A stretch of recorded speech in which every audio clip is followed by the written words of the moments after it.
Hello parents. So today we will be looking at siblings rivalry, how we can successfully manage siblings rivalry among our children, how we can reduce it to its barest minimum. Yes, I'm using the word managed because to a very large extent, most times you really cannot put a complete end, a total eradication to siblings rivalry, but you can, bring it to its barest minimum. And the first thing to do in achieving that is establishing family values. Values like tolerance, values like kindness, respect. Put an end to the use of foul words in the house.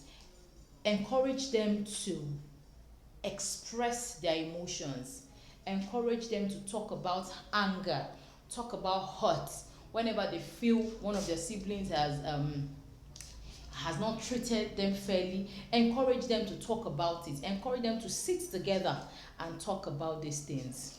Number two, as parents, is for us to avoid comparison. Avoid comparison between our children. Every child is different and we have to deal with them differently.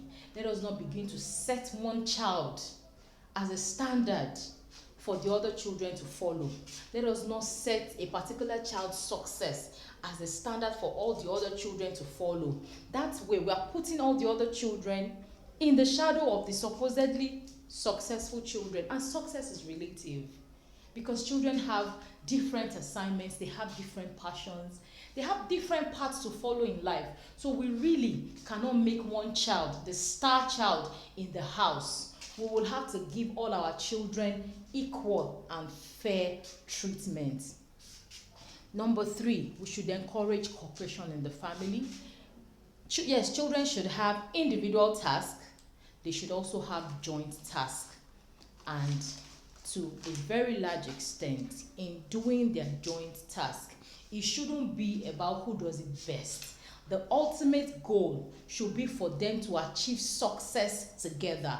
And when they are able to achieve success together, that is when they are rewarded. You only reward them when they are able to successfully work together and complete the task. Also, like I said, children are different, so we give attention to children's individual needs. When it comes to parenting, there's no equal treatment. We treat children according to their individual needs, their physical needs, their emotional needs, their psychological needs. We treat children individually.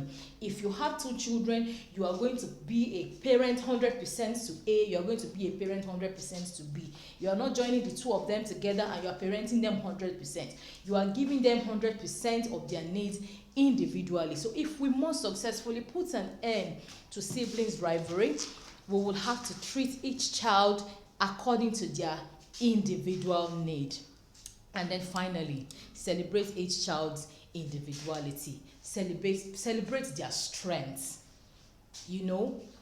Especially for younger children. Most times we have seen it all when it comes to the first child or when it comes to another child, and then a second child is or the younger child is also doing so well and we are not so enthusiastic about it anymore, and this child begins to feel left out. The child begins to feel cheated. The child begins to see the older child or the child that is celebrated more as the one getting all the love and all the attention, and it begins to all sort of negative emotions, all sort of negative feelings, and resentment begins to set in. Let us treat each children, let us celebrate their individuality, celebrate their strengths, work on their weaknesses individually.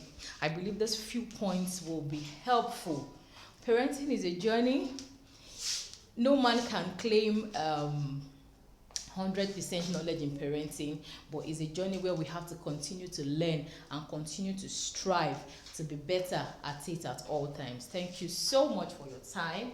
I am Faith Isiwe Benjamin, your friend in positive parenting. Thank you.